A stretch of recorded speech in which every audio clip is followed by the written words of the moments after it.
வணக்கம் நெருப்பு தமிழர். இது லவ்ஸ் கேஸ் ஸ்டேஷன். கிட்டத்தட்ட இது இந்த நிலப்பரப்புல இருந்து எவ்வளவு அடி உயரத்திற்கு அதை ஏற்றி போட்டிருக்கிறாங்க அப்படிங்கிறத நம்ம பார்க்குறோம். இப்போது இதுதான் ட்ரைனேஜ் சிஸ்டம் உள்ளே இருக்குது. இந்த ட்ரைனேஜ் சிஸ்டம் கிட்டத்தட்ட இதுக்கு கீழே அவ்வளவு ஆழமாக இருக்குது. அதுக்கு மேலே தான் இந்த நம்ம லவ்ஸ் கேஸ் ஸ்டேஷன்.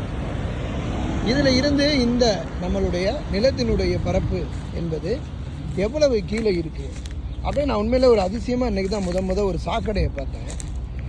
இது சாக்கடைன்னு சொல்ல முடியுமா என்னன்னு தெரியல. இதை நான் பார்த்த உடனே சரி ஒரு படம் எடுத்து பதிவு பண்ணுவோம். அமெரிக்காவில் சாக்கடையும் இருக்குது அப்படிங்கிறத ஒரு பில்டப் பண்ணிப்போம் அப்படிங்கிறது தான் இந்த காணொலியுடைய நோக்கம் அப்படின்னே சொல்லலாம். இப்போ இந்த இடத்துல பார்க்கும்போது பச்சை பசேர்னு நல்ல வெயில் காலங்கள் தான். சிக்காகோவில் இந்த இடத்துல இருந்தால் நம்ம படம் எடுக்கணும். எவ்வளவு அழகாகவும் அற்புதமாகவும் இருக்குது. அமெரிக்காவை பார்க்காதவனெல்லாம் செடி கொடியெல்லாம் நெருப்பு தமிழனுடைய மீடியாவில் பார்த்துட்டேன்னு சந்தோஷப்படுறேன்.